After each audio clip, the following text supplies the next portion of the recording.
Hello friends, कैसे हैं आप सब। मैं आशा करती हूँ आप सब बहुत अच्छे हैं। मैं रहनुमा, मैं आप सबको मेरे channel twin flame divine feminine में स्वागत करती हूँ। होप आप सब बहुत अच्छे हैं और सही से इनर वर्क कर रहे हैं। आज का मेरा जो टॉपिक है वो है एंसेस्टर्स के ऊपर। बहुत बार पूछा गया है ये क्वेश्चन, मुझे कमेंट में भी पूछा गया है, पर्सनली पूछा गया है कि एंसेस्टर्स क्यों हम पे अटैक करते हैं, क्यों हमारे ट्विन फ्लेम जर्नी में प्रॉब्लम क्रिएट करते हैं और इसका क्या सॉल्यूशन है। सबसे बड़ी बात, सॉल्यूशन क्या है। इसकी सॉल्यूशन मैं लास्ट में बताऊंगी और बाकी सारे क्यों करते हैं वो जानना बहुत ज़्यादा ज़रूरी है। तो आज मैं ये टॉपिक लेकर आई हूँ। होप आप लोगों को सारे आंसर मैं दे पाऊँ। और अगर आपको टैरो रीडिंग लेना है तो आज से शुरू हो रहा है 26 जुलाई से 7 अगस्त तक 99 ओनली 99 में, पर क्वेश्चन 99, जिसका रेगुलर प्राइस है 222।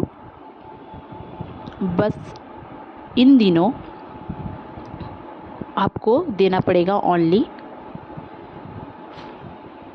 ये 14 दिन 99 में आप टैरो रीडिंग ले सकते हो मुझसे। आपको 24 आवर्स वेट करना है। Screenshot, name, question and pictures भेजना है मेरे व्हाट्सएप नंबर पे।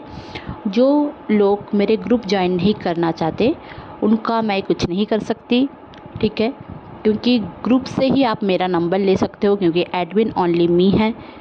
और अगर आप ग्रुप ज्वाइन नहीं करना चाहते तो आपकी ही प्रॉब्लम है, मैं तो नहीं कुछ कर सकती, क्योंकि ग्रुप में मैं रीडिंग्स डालती रहती हूँ, कभी कभी टैरो रीडिंग भी डालती रहती हूँ। और अगर आप नहीं ज्वाइन करना चाहते हैं तो वहाँ से मेरा नंबर आप ले सकते हो ज्वाइन करके। और मैं इसमें फोर्स नहीं करना चाहती आपको। तो चलिए ज़्यादा बातें ना करते हुए जान लेते हैं कि एंसेस्टर्स कौन होते हैं। पहला क्वेश्चन, जो एंसेस्टर्स कौन होते हैं।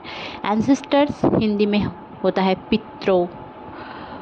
जो पितरों होते हैं, एंसेस्टर्स कौन होते हैं। हमारे दादा, नाना, नानी, दादी, ग्रैंड पेरेंट्स, उनके mummy papa and just mummy papa नहीं, मतलब उनके भाई बहन जो भी हैं, मतलब अभी इस जनरेशन में आप जहाँ पे हो, यहाँ से पिछला 11 जनरेशन तक समझो वो आपके पितरों हैं। जैसे कि आपके दादा दादी, आपके नाना नानी, उनके मम्मी पापा, उनके मम्मी पापा, उनके मम्मी पापा, ऐसे करके 11th जनरेशन तक आपके एंसेस्टर्स होते हैं। अब सबके नाम तो हमें नहीं पता, फिर भी वो लोग हम पे क्यों अटैक करते हैं वो भी मैं आती हूँ। देखिए, जो एंसेस्टर्स होते हैं वो जब मर जाते हैं, मतलब हमारे दादा नाना या फिर जो लोग अभी ज़िंदा हैं वो हमारे एंसेस्टर्स में नहीं पड़ते हैं, क्योंकि वो हमारे एंसेस्टर्स होते हैं बट वो अभी ज़िंदा हैं, तो वो लोग हम पे अटैक नहीं करते। इस 3D वर्ल्ड में वो लोग हमसे शायद बहुत ज़्यादा प्यार करते हैं। आप लोगों में से बहुत सारे लोगों की बॉन्डिंग बहुत ज़्यादा अच्छी होगी, किसी की ख़राब भी हो सकती है, बट बॉन्डिंग बहुत सारे लोगों की अच्छी हो सकती है। बहुत सारे लोगों की गुजर गए होंगे, जैसे कि मेरे दादा नाना कोई भी नहीं है, तो उनके वो हमारे एंसेस्टर्स हैं। अब एंसेस्टर्स हमें अटैक क्यों करते हैं। देखिए, जब हमारे एंसेस्टर्स, कोई अगर हमारे एंसेस्टर्स, आपके एंसेस्टर्स, कोई भी एंसेस्टर, कोई भी इंसान जब गुजर जाता है, जब मर जाता है, जब मृत हो जाते हैं, तो वो कोई स्पिरिचुअल वर्क नहीं कर पाते हैं, ठीक है। जो भी करना होता है इस 3D वर्ल्ड में करना होता है। अच्छा कर्म, बुरे कर्म, कुछ भी पुण्य कर्म, कुछ भी करना हो इस 3D वर्ल्ड में करना होता है। अब जब भी उनकी देह से, उनके बॉडी से जब आत्मा निकल जाती है, वो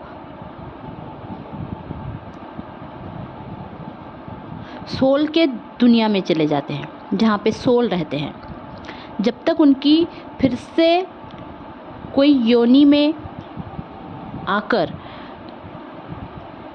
जन्म नहीं होता इस 3D वर्ल्ड में, तब तक वो सोल वर्ल्ड में ही रहते हैं।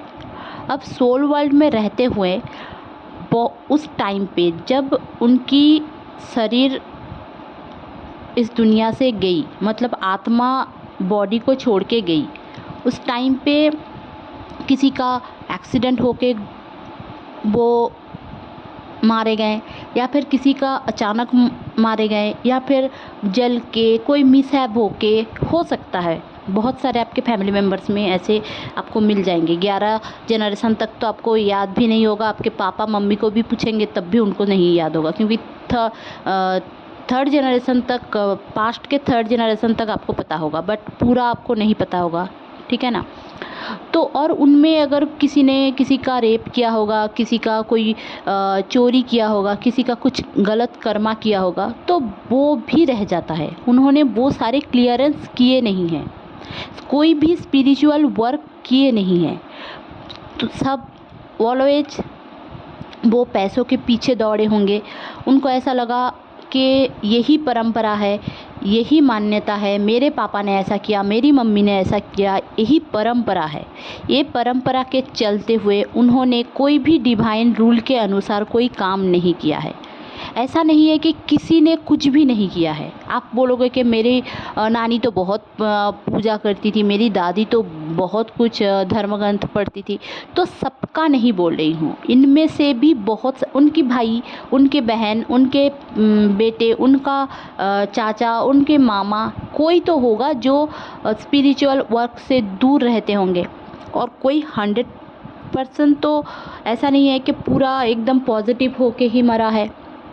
तो उनके अंदर जो इच्छाएं रह गई हैं, वो इस दुनिया में रहने के लिए उनकी जो इच्छाएं रह गई है, किसी का 82 में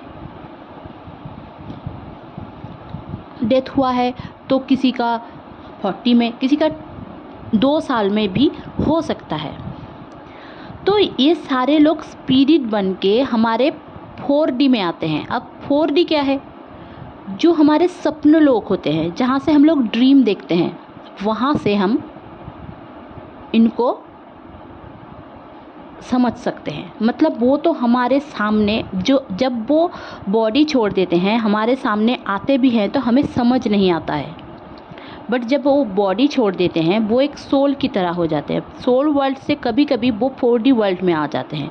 अब 4D वर्ल्ड में आते ही हमारे ड्रीम में, हमारे सबकॉन्शियस माइंड में वो अटैक करने लगते हैं हमें।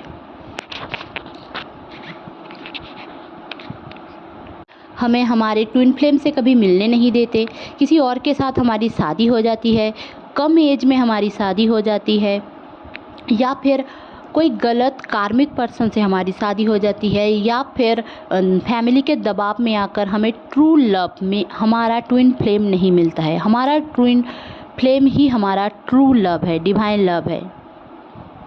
अब उनके दबाव में आके हमें नहीं मिलता। क्यों नहीं मिलता? उन्होंने जो स्पिरिचुअल वर्क नहीं किए हैं, उनके वजह से उनके जो चक्रास हैं वो पूरी तरीके से बंद होते हैं। अब चक्रास बंद होने के वजह से वो मेटीरियलिस्टिक चीज़ों में इन्वॉल्व हुए हैं, बट स्पिरिचुअल वर्क में इन्वॉल्व नहीं हुए हैं। तो डिवाइन के ओर से जो रास्ता दिखाया गया वो उन्होंने ग्रैब नहीं किया। अब वो नहीं चाहते कि आप भी करो। अगर आप ट्विन फ्लेम हो, स्टार सीड हो, लाइट वर्कर हो, या कोई भी ऐसा पर्सन हो आपके फैमिली में से, सारे लोग तो ट्विन फ्लेम हो नहीं।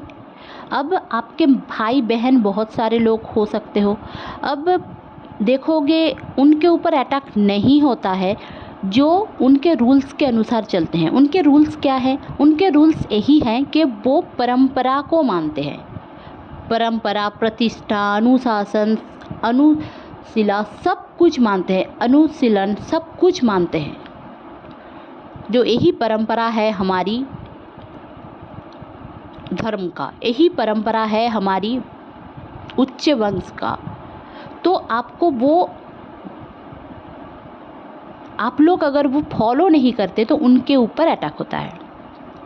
आप फॉलो नहीं करते हो, आप स्पिरिचुअल वर्क करते हो तो आपके ऊपर अटैक होगा, वो भी एंसेस्टर्स का अटैक होगा, क्योंकि वो नहीं चाहते हैं कि आप आगे बढ़ो। आप अगर आगे बढ़ोगे तो आप अपने ट्रू ट्विन फ्लेम से मिल जाओगे। ट्रू ट्विन फ्लेम से मिल जाओगे तो आप उनसे उच्च योनि में जन्म लोगे। फिर से मनुष्य का योनि सबसे उच्च होता है, तो उनके ऊपर अगर आप जाते हो तो आप अपना ट्रू सोल पर्पस जान लोगे। ट्रू सोल पर्पस जान लोगे तो आप अपने ट्विन फ्लेम के साथ डिवाइन मैरिज कर सकते हो, 3D यूनियन कर सकते हो। वो ये नहीं चाहते हैं। क्यों? वो आपके ऊपर ही अटैक क्यों करते हैं? किसी और के ऊपर क्यों अटैक नहीं करते? मतलब आपके एंसेस्टर्स आपसे प्यार करके आपके दुश्मनों के ऊपर तो अटैक कर सकते हैं, ये आपका क्वेश्चन हो सकता है। क्यों नहीं करते? क्योंकि वो किसी और के ऊपर नहीं कर सकते, क्योंकि आप ही उनके ब्लड लाइन से हो, आप ही उनके जीन में से हो। उनका डीएनए आपके अंदर है, उनका जो जंक डीएनए वो आपके अंदर है। 99% लोगों का यही प्रॉब्लम है। आपको कैसे पता चलेगा कि आप एंसेस्टर्स कर्मा के अंडर हो, एंसेस्टर स्पिरिट में से आपका यूनियन नहीं हो रहा है? सब ठीक है, कुछ भी प्रॉब्लम नहीं है, फिर भी आप हीलिंग कर रहे हो, फिर भी आपको आपका यूनियन नहीं मिल रहा है। ये एक कारण है। आपको ड्रीम में चोरी होना, या फिर सांप का, या फिर किसी डरावनी चीज़ों का, या फिर बहुत बारिश, या फिर दरवाज़ा खटखटाना, या फिर कुछ फलों का चोरी होना, या फिर आप कहीं गिर रहे हो, या फिर आप बंधा हुआ देख रहे हो खुद को, या फिर किसी और के साथ आपकी शादी हो रही है ये देख रहे हो। ये सारे साइंस हैं कि आपके एंसेस्टर्स आपसे गुस्सा है, क्योंकि आप उनकी परंपरा नहीं मान रहे हो। अब बोलोगे क्या परंपरा ही मानना है? देखिए, डिवाइन रूल जो है वो आपको मानना है। जो डिवाइन रूल है वो आपको मानना है। आपको ट्रू लव चाहिए तो आपको ट्विन फ्लेम, आपके जो ट्रू ट्विन फ्लेम है उनसे ही मैरिज करना है। अब परंपरा प्रतिष्ठा के अनुसार आपको जाने की कोई ज़रूरत नहीं है। जो लोग जाते हैं उनको पैसों की भी दिक्कत नहीं होती है, उनको एरोगेंसी भी अच्छा लगता है, उनको डोमिनेट करना अच्छा लगता है। आपके भाई बहन किसी में तो आप में ये देखा होगा, या फिर आपके मामा चाचा, या फिर किसी में भी तो आप देखे होंगे कि उनकी जो परंपरा के अनुसार चलते हैं, अपना अहंकार बजाय रखते हैं, तो उनका ऐसा है कि उनका फिनेंशियल स्टेटस सही है, उनका रिलेशनशिप स्टेटस सही है। बट ये एक इल्यूशन है। वो लोग ट्विन फ्लेम के साथ नहीं होते हैं, और ट्विन फ्लेम ही आपका ट्रू लव है। अब एंसेस्टर्स को आप क्या मतलब आपका एक क्वेश्चन ये हो सकता है कि मैं अगर एंसेस्टर्स के अनुसार चलूं तो वो गलत कहाँ है?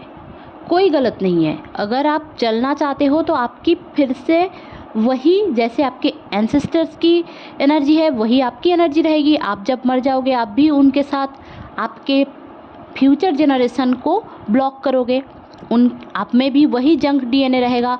आप भी वही चाहोगे कि परंपरा के अनुसार मेरे बेटे मेरी बेटी चले, और अगर उनमें से कोई अगर twin flame, star seed, light workers, soulmate journey में होगा, क्योंकि हर जनरेशन में कोई ना कोई तो रहता है। क्योंकि भगवान चाहते हैं कि यहाँ से चेंजेस लाए, कोई तो चेंजेस लाए। अब जिनके ऊपर रिस्पॉन्सिबिलिटी दिया जाता है, जो सोल कॉन्टैक्ट उनका रहता है, वही समझ पाते हैं, वही एवोकेन होते हैं। अब आप एवोकेन हुए हो तो आपके ऊपर रिस्पॉन्सिबिलिटी है कि आप इसको ब्रेक करो। आपको ब्रेक करना है इस पैटर्न को। अगर आप पैटर्न को ब्रेक नहीं करते हो तो आपके फ्यूचर जनरेशन को आप खुद ब्लॉक करोगे मरने के बाद। इतना कुछ जानने के बाद भी, इतना कुछ स्पिरिचुअल वर्क करने के बाद भी आप आत्मालोक में जाकर वही सब करोगे जो सारे एंसेस्टर्स आपके साथ अभी कर रहे हैं। अभी वो आपकी मर्जी है आपको क्या करना है, आपकी वाइब्रेशन को बढ़ाना है या आपको सबके तरह रहना है। आपको एनलाइटमेंट चुनना है, अनकंडीशनल लव चुनना है, ट्रू लव चुनना है या एंसेस्टर की तरह लोअर डायमेंशन में जाना है।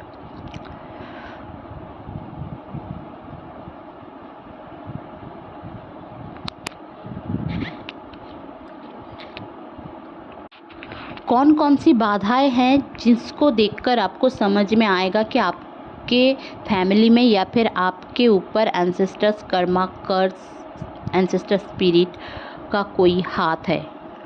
कैसे आप समझोगे? एक, आप अपने पैट्रियार्कल पैटर्न के ऊपर इन्वॉल्व रहोगे। आपके पास पैसा नहीं होगा, फिनेंशियल इशू रहेगा, आपका जॉब नहीं लगेगा, आप बहुत बहुत बहुत स्ट्रगल करोगे फिर भी आपको जॉब नहीं मिलेगी। आपको आपके ट्रू लव से हमेशा दूर रखा जाएगा, ट्विन फ्लेम से हमेशा प्रॉब्लम रहेगी। आपकी शादी नहीं होगी, लेट मैरिज होगा, आपको रातों में नींद नहीं आएगी। जो भी सारे ड्रीम्स मैंने बताया वो सारे ड्रीम्स आपको दिखे गए। आपको ऐसा भी दिख सकता है कि आप कुछ जैसे कि कुछ खा रहे हो। अगर आपको ऐसा दिख रहा है कि कुछ खा रहे हो तो इसका मतलब है आपको एविल फूड से खिलाया जा रहा है।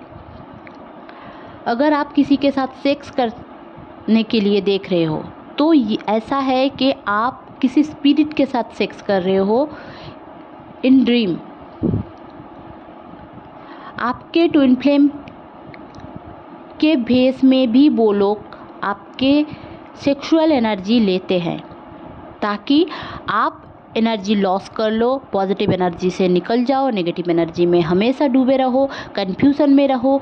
कौन आपका ट्विन फ्लेम है ये समझ में ना आए आपको, ये सब ट्विन फ्लेम जर्नी में बाधा आए, सब कुछ ही एंसेस्टर्स का ही कर्स है।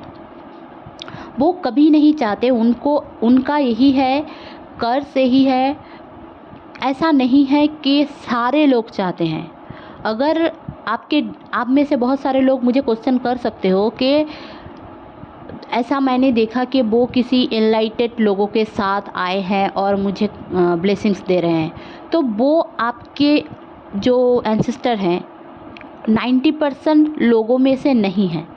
वो 10% लोग हैं स्पिरिचुअली आगे हैं, जो आत्मा लोक से ऊपर जाकर 5D 6D या फिर अपने खुद का कर्मा क्लियर करके वो मोक्ष लाभ कर लिए हैं। तो वो भगवान के साथ आपको दिख सकते हैं, आपके गुरु के साथ दिख सकते हैं जो आपको ब्लेसिंग्स दे रहे हैं। जो आपको ब्लेसिंग्स दे रहे हैं वो स्पिरिचुअल लोग हैं, ये आप समझ के चलो। जो आपको ब्लेसिंग्स दे रहे हैं वो देखोगे। आप कभी ऐसे ड्रीम देख सकते हो कि आपके कोई एंसेस्टर है जो खुद खाना पका रहे हैं या फिर खुद खा रहे हैं, या फिर ऐसा भी हो सकता है कि उनकी शादी हो गई है, या फिर वो आपको बहुत सारा पैसा दे रहे हैं।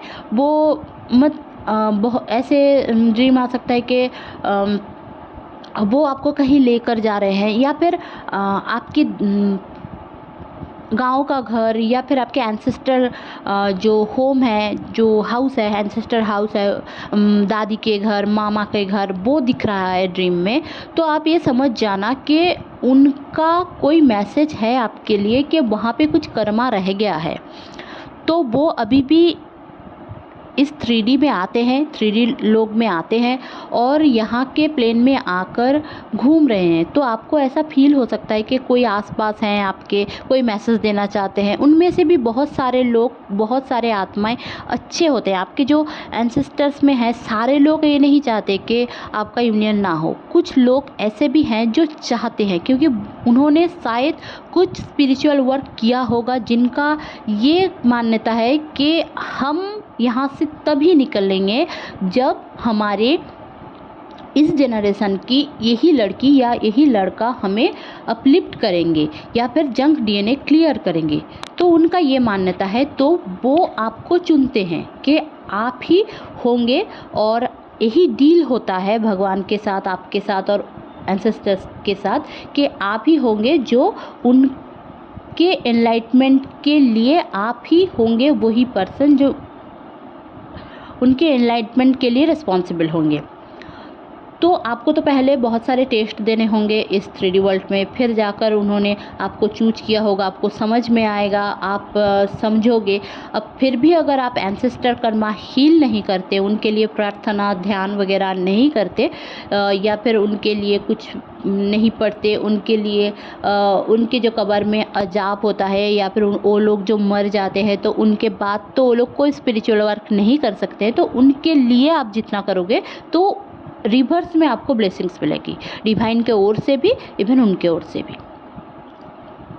और एक क्वेश्चन है जो आप लोगों में से बहुत सारे लोगों ने मुझे क्वेश्चन किया है, क्या ट्विन फ्लेम के एंसेस्टर्स भी हम पे अटैक करते हैं? तो हाँ, हमारे जो ट्विन फ्लेम हैं उनके एंसेस्टर्स भी हम पे अटैक करते हैं, क्योंकि वो नहीं चाहते कि आप स्पिरिचुअल वर्क करो और उनके बेटा या बेटी जो उनके परंपरा के अनुसार चल रहे हैं उनको आप सही कर दो। आप उनको सही कर दोगे, आपके ट्विन फ्लेम, आप काम करोगे तो उनके ऊपर काम होगा, आप अपना चक्रा बैलेंसिंग करोगे तो उनके ऊपर भी चक्रा बैलेंसिंग हो, उनका भी चक्रा बैलेंसिंग होगा। सब आप अगर कुंडलिनी वर्क करते हो तो उनका भी कुंडलिनी जागृत होगा। आप अपने ऊपर हीलिंग करते हो, इनर चाइल्ड हीलिंग करते हो तो उनका भी होगा। तो वो नहीं चाहते कि आप ये सब करो। अगर आप करते हो तो वो भी एनलाइटेड हो जाएगा, आपके ट्विन फ्लेम भी एनलाइटेड हो जाएगा। जो उनके परंपरा के अनुसार काम नहीं करेगा, उनके परंपरा के अनुसार जब भी वो काम नहीं करे होंगे, आपके अनुसार काम किए होंगे, डिवाइन रूल्स के अनुसार काम किए होंगे, तो उनके फिनेंशियल प्रॉब्लम आए हैं, उनको कोई भी छोटा मोटा एक्सीडेंट हो जाएगा, या फिर उनका कोई कार्मिक पर्सन से मैरिज हो जाएगा, या फिर ज़बरदस्ती करने लगेंगे। तो हमारे पितरों के कुछ स्पिरिट है जो बहुत ही पावरफुल हो जाते हैं, वहाँ पे जाकर उनके अंदर रेज, गुस्सा इतना ज़्यादा रहता है कि वो इस 3D वर्ल्ड में हमारे मम्मी पापा के अंदर भी अपना एनर्जी पुट करते हैं, ताकि हम हमारी स्पिरिचुअल जर्नी को छोड़ के हमारे कोई भी कार्मिक पर्सन को चुन ले और वही सारे पेन से हमें गुजरना पड़े जो हमारे एंसेस्टर्स ऑलरेडी गुजर चुके हैं। और हमारे मम्मी पापा उनके जाल में फंस जाते हैं। अगर उनमें से कोई स्पिरिचुअल वर्क बहुत ज़्यादा करते हैं तो वो नहीं फंसते, बट जो लोग स्पिरिचुअल वर्क नहीं करते हैं तो आप देखोगे कि आपके मम्मी पापा में से कोई होगा जो बहुत ज़्यादा एरोगेंट होगा, बहुत ज़्यादा अपनी परंपरा प्रतिष्ठा को लेकर आपको बोलेंगे कि ये मत करो, हमारे घर में ये नहीं होता, हमारे घर में वो नहीं होता। ऐसे टाइप की एनर्जी वो पुट करेंगे हमारे अंदर, और हमारे सबकॉन्शियस माइंड में वो सारी चीज़ें जाकर बैठ जाएगी। और हमारे सबकॉन्शियस माइंड में अगर वो सारी बातें बैठ जाती है तो हमारी क्लियरेंस नहीं होगा, हमारे साइकिक अटैक होने लगेगा, हम ड्रीम में गलत गलत चीज़ें सोचेंगे, हम अपने ट्विन फ्लेम को गलत समझेंगे, हम अपने सोलमेट को गलत समझेंगे, और हम स्पिरिचुअल वर्क से दूर भाग जाएंगे। हमारा जो डीएम होता है वो हमें ट्रिगर इसलिए करता है ताकि हम स्पिरिचुअल वर्क में जाएं, बट ये डिवाइन के थ्रू ही होता है। बट जो एंसेस्टर्स हैं वो नहीं चाहते कि हम स्पिरिचुअल वर्क करें, बस वो इतना ही चाहते हैं कि स्पिरिचुअल वर्क करके उनका हील करें। तो अगर आप एंसेस्टर हीलिंग करते हो तो आपका जर्नी फास्ट एंड फास्ट होगा। और इस दौरान मैं आपको बार बार बोल रही हूँ, इस दौरान अगर आप एंसेस्टर हीलिंग करते हो तो आपके लिए बेस्ट रिजल्ट होगा। 2024 में आप लोगों की शादी भी हो सकती है। अगर आप लोग कोई भी वेब से हो, first web, second web, third web, fourth web, कोई भी वेब से हो या फिर न्यूली अवेकेंड हो, कुछ भी हो, अगर आप एंसेस्टर हीलिंग कर सकते हो तो ज़रूर से करें। पूजा पाठ, साधना, रेकी, कुछ भी करें, आप हीलिंग करें, इसाले सवाब करें, कुछ भी करें, आपके एंसेस्टर को हील करें, वरना वो आपको कभी इस 3D वर्ल्ड में आपके ट्विन से मैरिज करने नहीं देंगी। अगर मैरिज करते भी हैं तब भी आप लोगों का डाइवोर्स हो जाएगा। आप में से बहुत सारे लोगों में से ऐसे भी लोग हैं जो ऑलरेडी मैरिड है अपने ट्विन से, फिर भी उन लोगों की सेपरेशन इसके कारण ही है। तो होप आप लोगों में जो क्वेश्चन था मैं क्लियर कर पाई हूँ। और अगर इससे भी ज़्यादा कोई क्वेश्चन रह गया है तो आप मेरा पेड सेशन ले सकते हैं। तो प्लीज़ लाइक शेयर और सब्सक्राइब करना ना भूलें। मेरे चैनल में बने रहने के लिए बहुत बहुत धन्यवाद। Stay happy, stay positive, bye bye.